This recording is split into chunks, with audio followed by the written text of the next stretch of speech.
Hello, everyone. I'm Kibin Alleyne, and today is Tuesday, April 11th.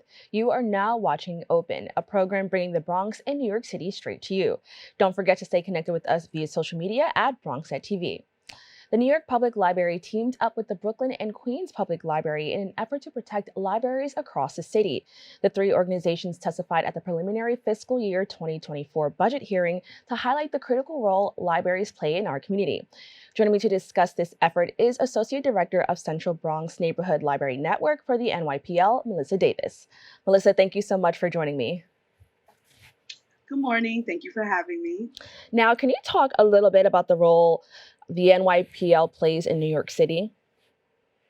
Oh, of course. So we all grew up going to libraries as children, checking out books. But now libraries, we play such a bigger part in New Yorkers' lives. We are community hubs.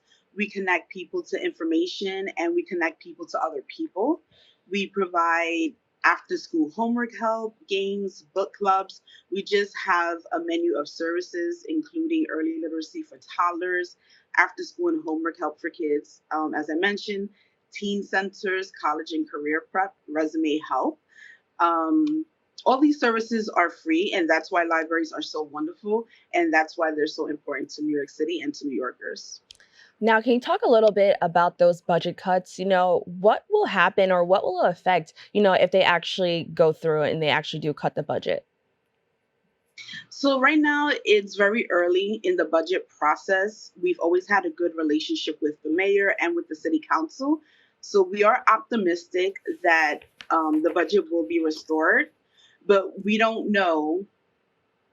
Um, we do know that there are tough choices to be made coming up ahead. So those are possibilities, but nothing is firm, and we're hoping for the best. We have always worked with City Hall and with the mayor, and we're optimistic. Now, I want to talk about your like how you guys teamed up with the Brooklyn and Queens Public Library. I think that was pretty amazing because I actually learned that the NYPL isn't for the entire New York City, that there is a Brooklyn and Queens Public Library. So can you talk about that, collaboration? And, is this an issue that libraries across the city are facing just in general?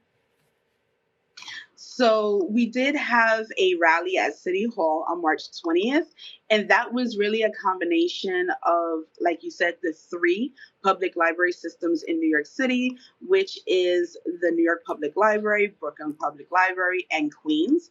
And we all rallied together. We had about 200 people carrying signs, holding um, cards, wearing the orange T-shirts that read "Invest in Libraries," and we're so lucky to have such a strong support with all three library systems.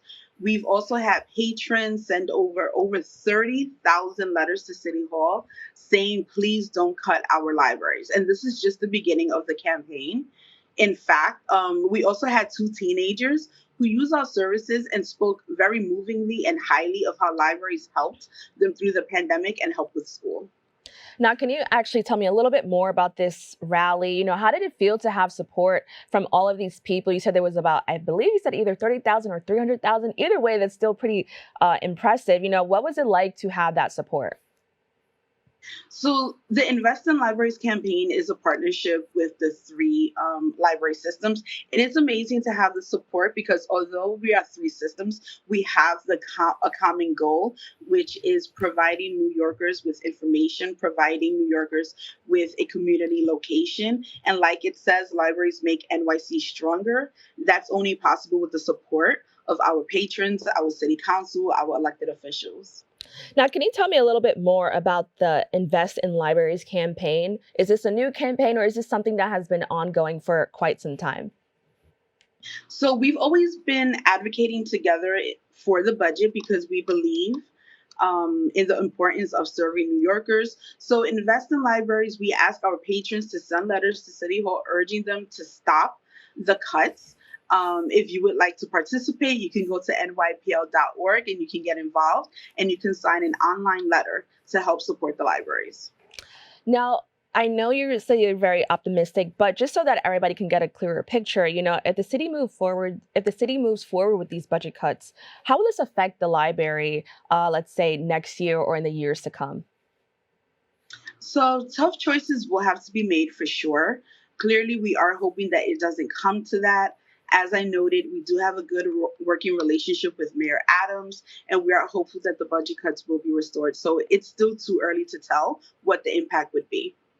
Now, the library is more than just books. I grew up in the library as well. So, I love letting people know that there's more to the library than just reading. Can you talk a little bit more about some of the programs the NYPL offers? Sure. So we do have early literacy for toddlers. So this is a great program that our youngest readers, they can have a space to go and enjoy and start that journey for literacy. And we want to empower all of our younger readers, just to start learning how to read, how to check out materials. And then we all have that favorite childhood book. So we're hoping that those memories can start with the library with our early literacy programs. We also have after school and homework help for kids. And this is a free service that we invite students to come to their local libraries, and they get to meet with after school tutors, and they can have that one-on-one support to kind of help them if it's just doing the homework for that day, or if there's a specific project or something they just need a little bit more attention and focus on. We're here for that as well. We also have college and career prep for our teens. So we all know after high school, we have to make some decisions. And sometimes that could be the path of going to a 2 or 4 year college, or that can also be going another career path in which it could be taking some courses, getting certificates, getting certified. So we want to expose our teens to all the options that they have out there, and they're not limited as well. We also have ESL classes in many of our locations. We have adult education, which includes Tech Connect classes. We offer tax prep at some of our locations. And again, this is all free. That's so amazing to hear. And I'm so happy that you highlighted that there's stuff for people of all ages, because people often think the library is just for younger children or, people in high school. But there's something for everybody there. Now, I want to learn a little bit more about your particular role with Central Bronx Neighborhood Library Network. That is something that's a little bit new to me. So can you tell me a little bit more about that sector of the library? Sure. So the Bronx, we are divided into three networks. So I cover the Central Bronx, which kind of ranges from the Classes Point Library, so that's Morrison and Soundview, all the way up to the Bronx Library Center. So I'm over here by Fordham on Kingsbridge. So that's the Bronx Library Center, which is the hub location for the Central Bronx. We are also considered the flagship location for the Bronx. And if you have not had an opportunity to pass by the Bronx Library Center, I definitely invite you. We are a sixth-floor building. We have 4 public service departments. So we do cater to children from our youngest readers to our oldest readers. So for the Central Bronx, I do cover about 12 locations. That's amazing. I'm so happy to learn about that because that was something a little bit new to me. So thank you so much for sharing. Now, I want to say, what can people do or what needs to happen to ensure that all the programs that you mentioned, and everything that's happening at the NYPL stays secure, that, those things don't really go away? What needs to happen? So, as I just said, we would love for everyone just to come out to support the libraries. We would love for everyone to go to nypl.org, send one of those letters to our elected officials, send it to the mayor. It only takes about a minute. But you can also do one other thing. You can come by your local library. We are here for you, and we want New Yorkers to come. Our community is big. We always want to reach more people. The bigger we are, the more New Yorkers who use our services, the stronger we all are. Now, I also want to talk about, since we mentioned that, the library is more than just books, I understand that you have a new program titled Hip Hop at 50. Can you tell us a little bit more about that program? So, as we all know, this year we are celebrating the 50th anniversary of hip hop. So, we are rolling out a menu of programs for all ages. We are celebrating hip hop. And here in the Bronx, we will have